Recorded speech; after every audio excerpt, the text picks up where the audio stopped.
you to this prayer service, which marks the opening of the 65th, and our clergy vicar both believe that I have been here all those 65 years.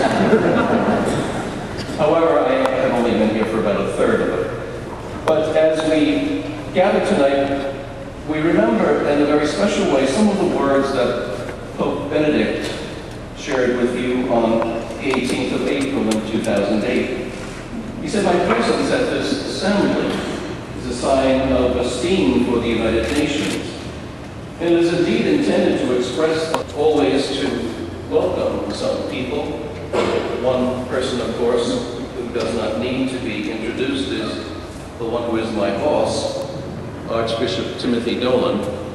You thought I was going to say the Secretary General, but no.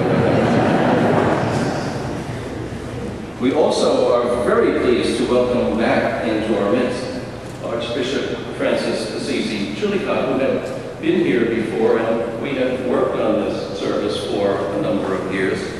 Mr. Ban Ki-moon, to Joseph Dice, who is the President of the 65th General Assembly, to the young man who sits on the right of Archbishop Dolan, Dr. A.R. Bernard, who was the President of the Council of Churches of the City of New York, and who was one of the very first people to greet Archbishop Dolan to New York at his installation.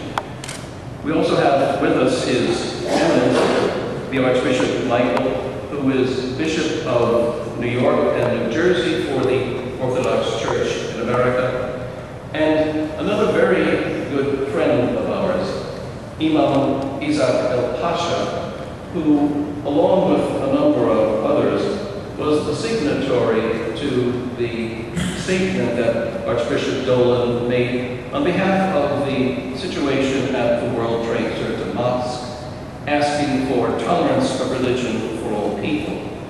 So our good friend, we welcome you. You also were at the Archbishop's installation. The Bishop David Benke, who is of the Lutheran Church Missouri Synod, Dr. Gerald Meister, the advisor on Israel Christian Affairs to the Ministry of Foreign Affairs of the State of Israel, to Rabbi Joseph Potasnik, the members of this parish, all those who come this night to seek and to pray for peace. It is now my privilege for... I acknowledge and express my sincere thanks to him, to Father Robert Robbins, pastor of this parish, and all of his team, and especially the choir, for making this happen in this lovely church. I welcome all the ecclesiastical dignitaries, clergy, consecrated religious, and lay faithful assembled here today. I'm pleased to note this evening the presence of members of other churches, of other religious traditions here. I extend a hearty welcome to all of you. It is the mission of civil and religious leaders alike to be authority. Our coming together for this prayer service is different from our coming together at the United Nations. As diplomats, usually we gather to implement instructions from our respective capitals. But today, we are assembled at a prayer service, not with instructions, but for inspiration, calling down the Almighty's blessings and guidance, divine instruction and enlightenment for our deliberations. The ultimate objective of all our activities at the Family of Nations is to work for sustainable peace and greater justice and solidarity in the world.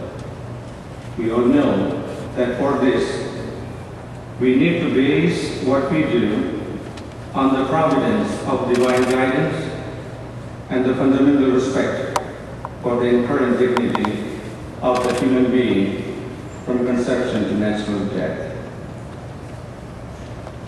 During these moments of prayer, I invoke God's blessings for all those present here.